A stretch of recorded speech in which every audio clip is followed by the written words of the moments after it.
Hello, guys. Welcome back to episode number 6. I think this is 6 for the Buffalo GM series. Could be wrong, but we're number 6, I believe, we're going to go with. So last episode we did the draft and we did the free agency. So just to remind of what we got in the draft, we got rid of Alex Martinez in the trade with Vegas. So we ended up drafting. We drafted Aiden Howe with our pick, and then we moved up to Vegas, or to the 14th pick, I believe, to get for Vegas. We picked up Victor Soderstrom. So that was the two big first rounders we got this year in the draft. We also picked up some other players, but those are the two big ones. And then the big free agent signing we had this year was to replace Alexander Martinez, and it was Jake Gardner. So we signed him for 6 years at 4.8, so 800,000 more what we were paying Martinez, but we also have a decent player. So for 6 more years, it'll be 35 come that time. We could move that contract out. As for contracts moving out, though, we said Scandella would be one of them. He does not want to resign. He's on his final year. I know that doesn't make a difference, but we get assets. And the other one being Michael Frolik. He is on a 1 year as well, does not want to resign. So I was looking at defensemen to possibly acquire. And the one that stood out to me, and it was a cheaper option, was in San Jose. He's on the trade block, and it would be Brandon Dillon. So he's listed without being scouted as an 82. I put him on the bottom pairing. He's a cheaper option. So we're going to scout him just so we can get what we're going with. That was my one option. I also had Travis Hamonic that Calgary offered, but I just felt it was too much to pay for the price for, and I don't really want to put a guy of his caliber right at the back of the top 6 when he is easily a top 4 in my opinion. So what we're going to do is we're going to simulate the beginning of the season. The first thing, like I said, we always do the home opener, so we're going to do against Tampa right there on the 7th. Let's just see how the Detroit game goes. We'll do the actual simulation just for this one, for the season opener. I'm having expectations this year, 2-1 Frolik and Montour with Tyler Bertuzzi. Second period, 3-2 Dahlin and Svechnikov. And just quickly the final, tied 3-3. Mike Green ties it up with a minute to go in the period. Let's see if we can win it in overtime. Nothing going there in overtime, and one more time just for the shootout, and we take that one. Jack Eichel and Jeff Skinner getting it done for us. So as I was about to say at the beginning before we got cut off, Johan Larsson out. That's replaceable. We've got the players. My expectations this year is to repeat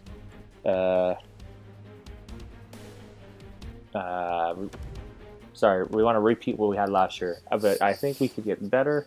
Obviously, I believe we're going to stick with this group for a while. So this team has a bunch of potential to get better. And of course, there is always the possibility of making some trades. Let's just check Brandon Dillon quickly. I believe he has a little bit more value than what we saw, and he does. So he's an 83. So if we were to offer up Scandella, for example, Scandella does not have as much trade value, so we're looking at an unfair advantage, and we probably have to offer up a first round pick, which is not ideal. Obviously the price could drop come later on. And the other one was Michael Frolik. Let's just take a look. We should have looked ahead of time for the right wingers. Not too familiar. Oh, Mitch Marner, there you go. That's a good one right there. Leaf fans, let me know what you think. Connor Brown, is he worth replacing for Frolik on that line? I'll just keep taking a quick look. And when it comes to valuing guys, I'll put up the question actually for you guys. Andre Kashe, another one. That's a possibility right there. So I did my own personal franchise mode on the side just for fun not too long ago, and I'm St. Louis at the moment, and we just won the cup. In the second year, though, Tyler Bozak, not diminishing the guy or anything, but I think honestly he's just the third. Yeah, I think he's the third line center, and possibly a second, depending on the team. He was offered. Someone, Philly came to me offering me a trade for him. They offered me, what's his name, Morgan Frost as the return.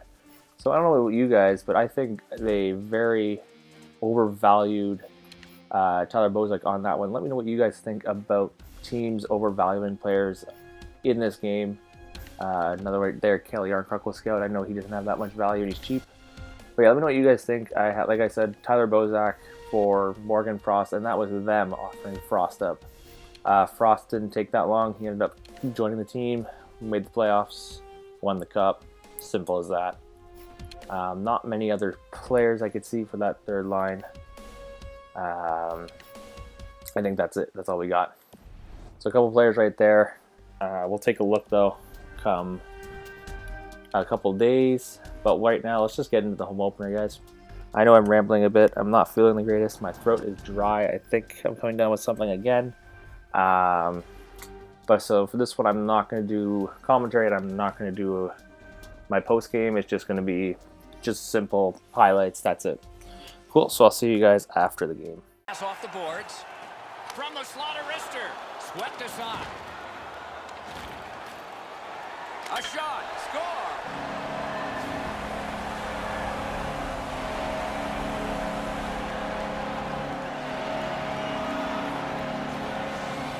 By Skinner. Gathered up by Gardner. Driving toward that net. Score!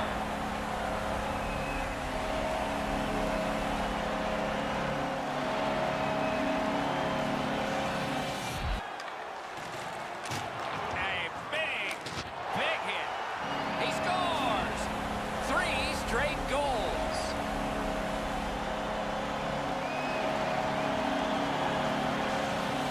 Another face-off.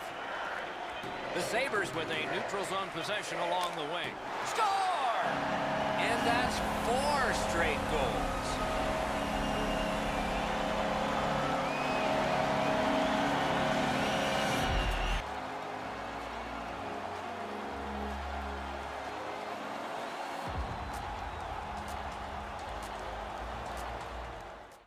Welcome back, guys. Hope you enjoyed that game. Big game, big shutout right there by the boys.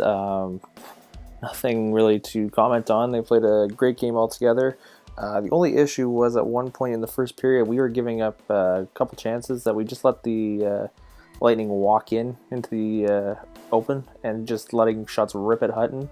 Obviously, he was on fire tonight as he made the shutout, but obviously things we could work on practice is not letting even if they let defenders just walk right in. We should be able to close down the gaps. Just let you guys know, Jack Eichel did leave during the third period of the game. He was holding his head, but clearly we have no notification that he's hurt. So I'm assuming he's okay, which is good because I don't want to lose Eichel, and I would have been mad because we lost Skinner last year in the home opener. But he is okay, nevertheless. So luckily, nothing to report there. Kerfoot obviously leading the way again. Nothing else to complain about. Why don't we move on, guys? Let's do some simulating. We'll do a week just so we can see. We can take a look at those players we scouted, just see what we're looking at. Because if we can get Frolik out early, I don't have a problem with that. Scott Wilson, we're gonna take out. We'll put Johan Larsson in. Frolik's an 80, but of course a 3-0 to start the year. If we could find a player that we can replace Frolik with, that'd be great. 4-0 to start the year, great to see. Obviously starting out well is better than struggling. So Kashe was one of them. He's not that bad. We could try and take a run. Let's see if we can take a run at him. So Kashe. Frolik offered. I think we'd have to offer like a second or something for draft picks. Let's take a look. Yeah, we've got no draft picks. We could go one for next year, but I don't see the point of offering right now. Any rookie skaters we could give away? Not really. So Howe's 64 and Soderstrom 69. Pecker was another one. Here's that defenseman I couldn't pronounce, Vladislav Kolarczyk. We could throw him in there. I don't see why not. Would that even go through? Trade rejected, no. So we could come back to Kasha. Obviously, we're going to have to acquire, put something else in. But Kasha is an option. I forget already most of the players we looked at. Even go back to Jimmy Hayes could be an option. I mean, get a power forward going, but I feel like we could still do a bit better because Frolik is a bit. We could use like a sniper almost on that line, like a scoring bottom six. Just taking a look, still nothing. Kelly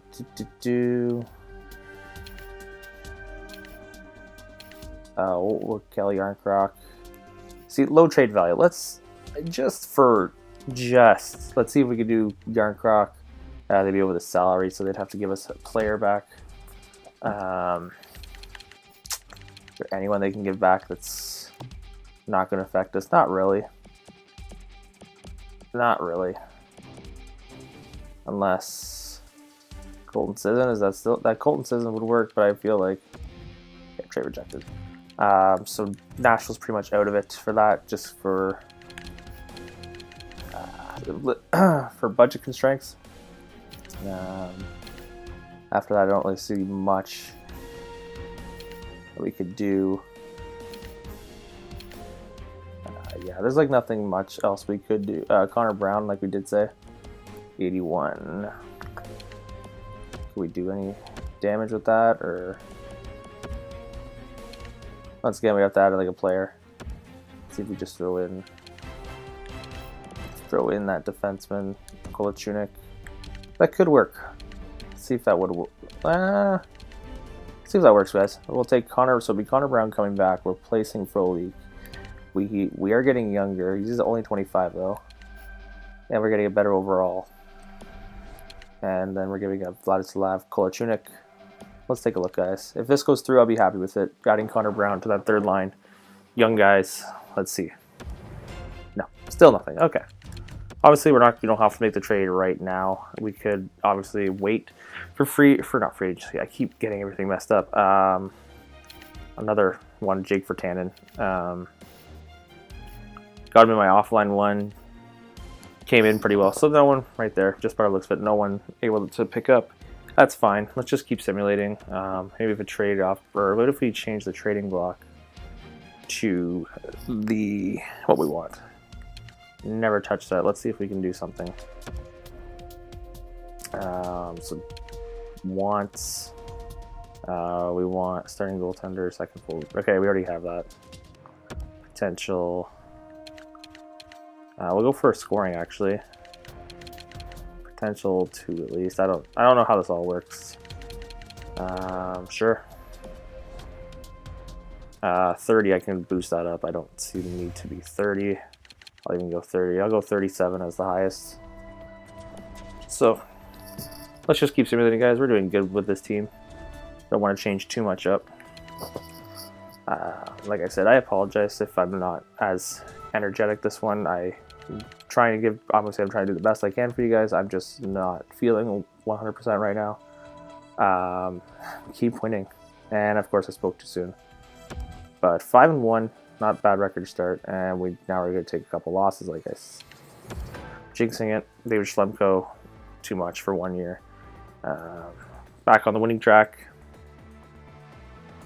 I mean, like I said, I expect this team to repeat the success, if not be better. Scotty Upshall out for a couple days. That's fine. Let's go another month. If we are a playoff team come the trade deadline, if it looks like we are automatic and we're pretty much guaranteed the playoffs, we could take a look into trading the first round. Like, of course, MCL Spring for Scotty Upshall. Of course, I'm always up for that, but that means we're gonna have to get someone. I'm saying for the second line at least, because for the right wing. So I still like Lee and Kerfoot. I just know Palmerville is going to slowly start to decline. So we even could package for a leak in that deal. We bring back a second liner, like a Toffoli even. I'm just thinking off the top of my head, Tyler Toffoli. from not Nashville, Los Angeles. So you could picture like Kerfoot, Lee, and mild concussion to Skinner. Toffoli, sniper at least, that gives us something for early scoring. So I was kind of worried about earlier how we were losing, but now we're up to 6. We keep winning. Scotty Upshall's back. I'm gonna leave him out now just so he can recover. So 16, 6, and 3. We're gonna go to January 1st, and we'll stop there maybe. Or if we're going well, go to the trade deadline. We'll look at our options. No problem with that. Okay. Jeff Skinner's back, perfect. We don't want him to get hurt as much, so I can already tell growth, great to see. I don't see Kerfoot growing, which is kind of weary. He's a second line though, so not too worried. Millstat's listed as a second line. I'm not going to put him on the second line yet. I want him to be better than Kerfoot for me to put him there. I do not want to affect any development. Tampa Bay, if you just notice right there, it said 12 and 15. For some reason, these guys aren't simulating well, unlike the regular counterpart. I mean, that's help for us in the division, but just surprising at least. Victor Soderstrom out with a mild concussion. That's not good for his development. Let me know what you guys have ever seen Soderstrom develop. I think the best I've seen, but it was only like a 3-year span, was he got up to an 80. Hopefully I'm not going to regret that draft choice. 24, 9, and 3 though. This team is doing 100% better than my expectations. I was at least thinking not obviously I think we're going to do good, but not this crazy good. So 26, 10, and 3 going into 2020. First in the division, up on Toronto by 2 points. Sam Reinhart leads the team with 33 points. Let's take a look at some statistics. So 30, 33, Skinner 29, so that first line is just doing what we're expecting. Andres Lee leads the team with 16 goals. So better for a year than he was last year. Kerfoot with 28. So the first two lines, 24, 28, 29, 29, 30, 33. Looking good so far. Casey Middlestat not far behind, but good to see that our first two lines are gelling and scoring, which is what we need. Jake Gardner, our big offseason acquisition, 18 points, 39 games. He had that big goal again in the first home opener for us, if you guys saw. Good to see, though. I'm just taking a quick look here. Only 3 now. 4 players, 5, 6, 7. Never mind. I was gonna say 7 players with only a minus, which is decent to see, and a lot of players are plus. I keep hitting buttons, that's awkward. But our first line, +7, +3, +6. Second line, +10, +12, +11. That second line looks great. And then the defensive pair, Darlene +11, Ristolainen +12. So right there, defense is playing great. First defense pair is doing great. Second line is doing amazing. They're out getting the goals we need. McDavid leads the league. Tavares, Sagan, Doughty, Pettersson, Golachuk, Radulov. Nothing too crazy. Marcus Johansson. Let's take a look at team statistics, and I believe we'll simulate up into the trade deadline because we're doing better than expected. So Carolina and Buffalo. You never thought you'd see that, eh? So Carolina and Buffalo tied for first. Obviously Carolina has the better ranking because they have 2 less games played. So goals for 129, 1, 2, 3, 4, 5, 6, 7th in the league at 114. Toronto with 129. They have more offensive power, obviously, with Matthews, Tavares, and all them. As for goals allowed, I'm seeing a good look right here. We're 3rd. So Carolina, I guess it's Mrazek and McElhinney, unless Darling is still there. But they're playing great, but Hutton and Ullmark aren't doing too bad as well. Perfect. So power play, one of the best in the league right there, top 5 at least, 23%. So nothing changing on the power play. And then shorthanded, middle of the tier pack, obviously it could be better, but 83%, still not that bad.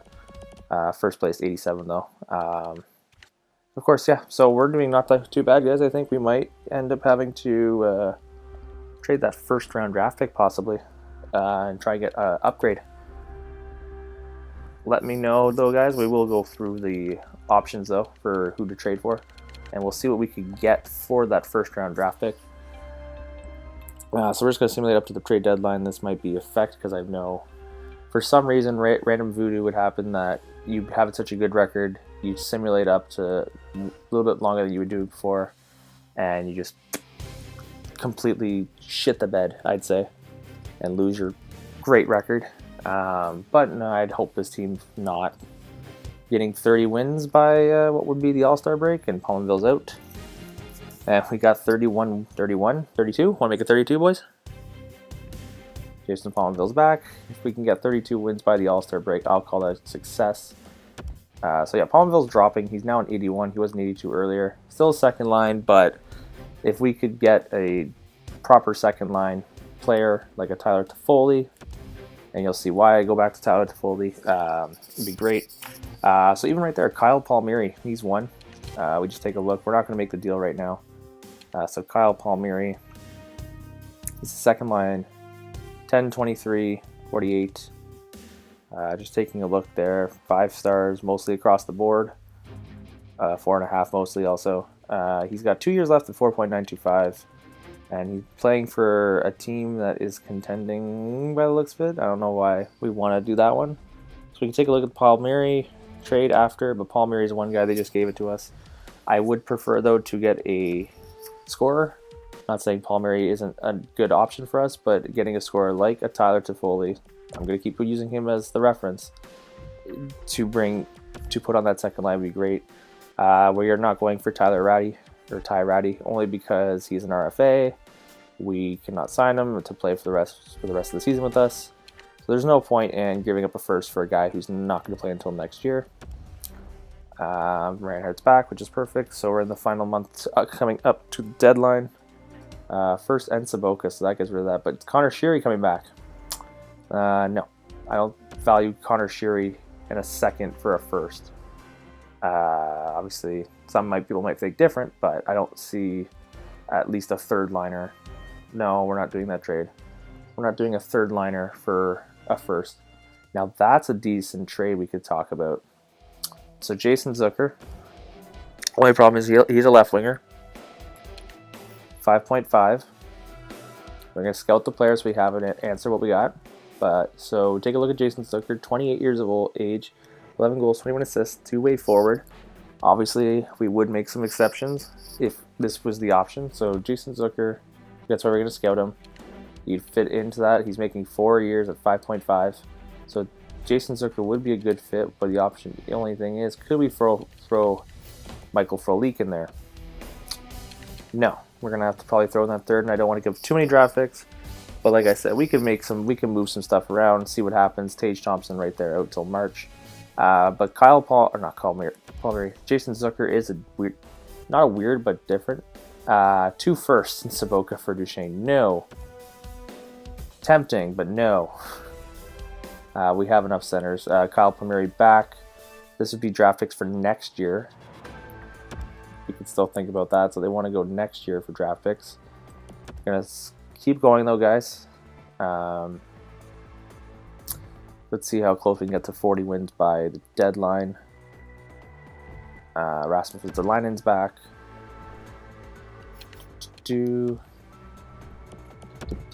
Okay. So Pacioretty, no. As much as that would be tempting to have Pacioretty on this team, I don't feel the need. Unless, of course, we move to the right side. Colin Wilson in a second for a first, no. No. Some of these trades are boggling my mind. No. Richard Panik, Sabotka is flopping. No. I'm going to say no just because I already have Sabotka in the minors. See, that's a better trade right there. So we're saving about $600,000, giving up 2 draft picks, and getting Richard Panik, who will probably just walk to free agency. I could solve our problem with Frolik, but we're going to put Palmerville on that third line if we make the trade. So we're going to say no. So we come to the deadline, 38, 18, 6, good for first place by 1 win. Jeff Skinner leads the team with 45 points. You think we do better. Andres Lee and Jeff Skinner, 45 points each. Kerfoot, 43. Reinhardt, 43, but Eichel, 42. Any reason to you guys know why Reinhardt or Eichel could not get 100 points, or at least a point per game? If you guys know, let me know why he can't get 100 or close to 100 points. I think he could easily get 100 points. Nothing special, but like I said, first 2 lines gelling properly. I'm making this video pretty long already. So we'll just go through some players on the right side that we could make the deal for. Obviously, if I might do some pre-scouting in between, but we'll take a look. So Kincaid and Continu to Anaheim. Melo Borietzky to Tampa. Cal Foote. Oh, so Tyler Toffoli gets acquired by Tampa. I don't think they're going to make that deal again. So we're going to take a look, obviously, more. Do anything else? Jamie McGinn's going to Pittsburgh. Oli Ulivi for Mike Green. That, see, I don't know what to think about that one because I value Oli Ulivi more a bit than Mike Green, only because he's a bit younger. And then Vegas gets a first for Hall of Maryland Reeves. Ryan Reeves is worth a first, guys.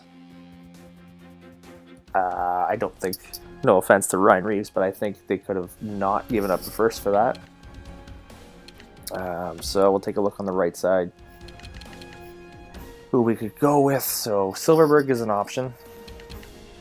5 years at 5.2, a little bit much, but we'll keep taking a look. Just trying to think of guys who I know we could easily. Elias Lindholm won. They wanted to get rid of him early, but not now anymore.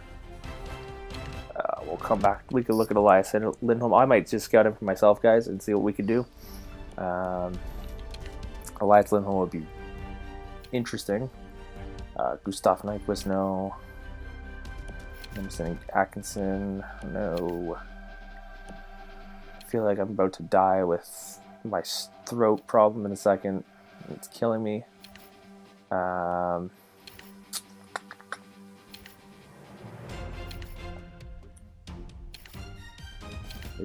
sorry, I thought they got rid of Yarncroc. So Paul Mary, once again, they want to get rid of him. Adding up to I'll just more show you the lines just to see what I'm talking about, how I want a sniper. And we don't even have to give up a first, I don't think, for Paul Mary. What about Patrick Hornfist? No.